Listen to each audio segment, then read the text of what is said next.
players are pretty Hi even guys. supplies.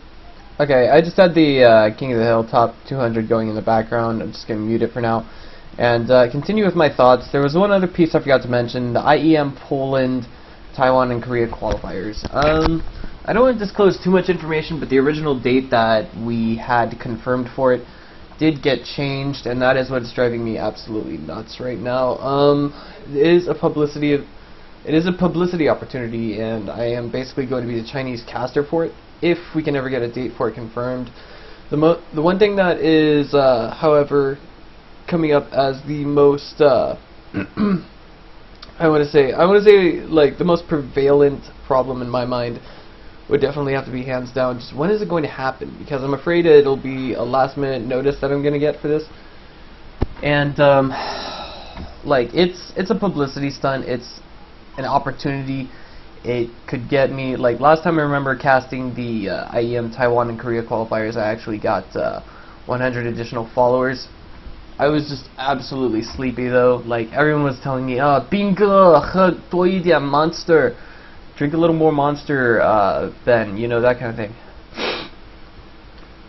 And like right now, I mean, the way my name is developing, I've gotten a reputation in China.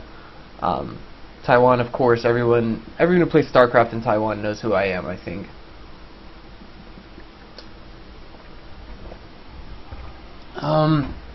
Frankly speaking, it's to some extent driving me up a wall, but I look at all the events that go on in a given year in mainland China, and I think to myself, wow, okay, I didn't know I had this much security. But speaking of security, one thing that is also kind of just worrying me just a little bit is for the next couple of weeks I'm going to be casting the Neo TV Star League. I can't say for sure whether or not there will be an English stream available for the ASL in the near future. If someone wants to kind of take over for that just a little bit, I wouldn't mind. It would kind of be temporary, or if you'd like, you know, this is what I'd really like. If you guys have a Korea and Taiwan account and you're pretty good at the game, like maybe you can tell me, you know, you could be the analysis caster if you'd like, and I could be the what do you call it, the color caster, if you will.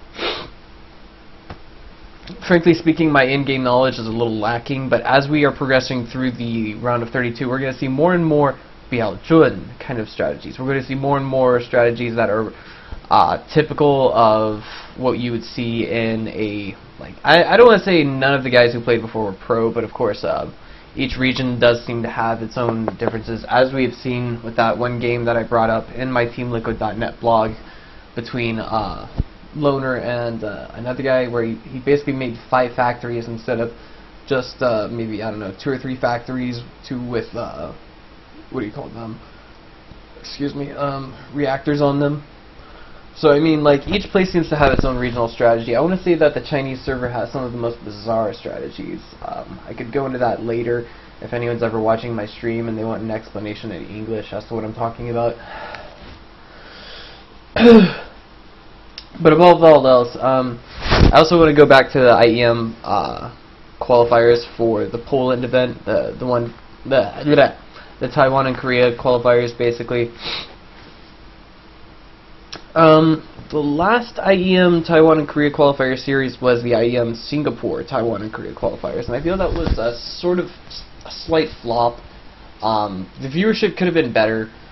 I think maybe if it had started somewhere from, say, 5 o'clock to 7 o'clock in the evening, that would have been a much better time for viewership, per se. But maybe not for a majority of the Korean competitors, who knows. I mean, for Korean competitors, this would obviously mean that they, you know, I mean, if they do it in the middle of the daytime, then that's basically a part of their day job. I think it's a part of their contracts, and so on and so forth. What was it? A player that I didn't see coming up and coming, excuse me, was Sniper, a very strong Zerg at that. And I mean, it kind of took me by surprise. I'm not too familiar with the Korean scene, which is, you know, that's actually working against me. I do speak a little Korean.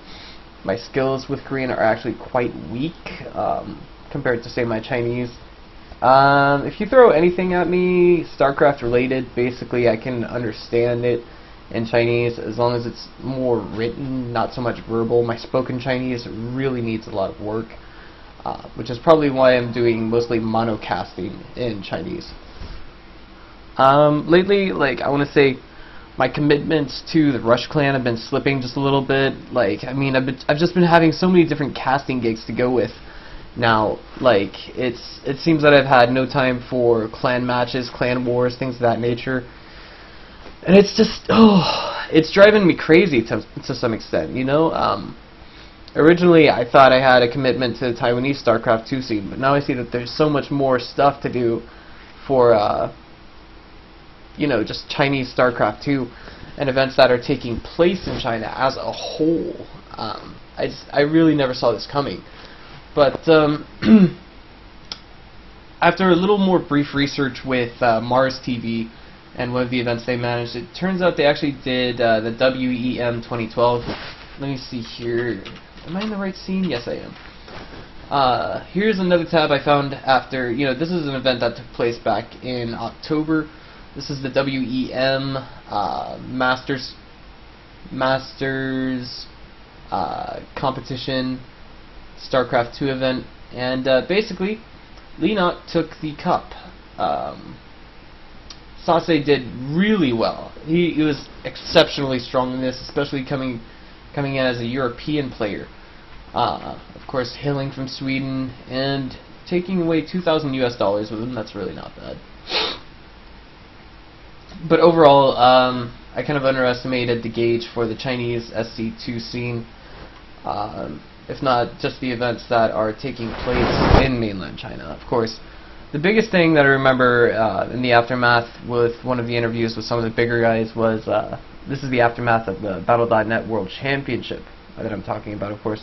The reason why Blizzard elects to hold the competition in Shanghai is basically because labor is cheap there. Let's see, that's about all I've got on that. The IEM Poland, that was the IEM, excuse me.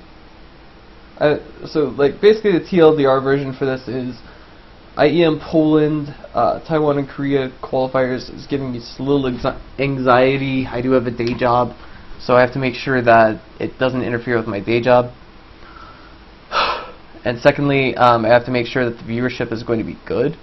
Like, I don't want to say the last one could have been better. That in itself goes without saying. The IEM Singapore. I was doing it in the middle of broad daylight when everyone was at school and everyone was at work in China, Korea, and Taiwan.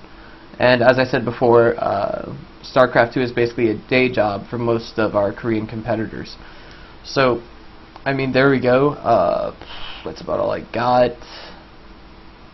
And this was just something that I forgot to bring up in my original video that I put in with the TeamLiquid.net blog. I'm gonna go and just edit the blog and add this in with it. Excuse me.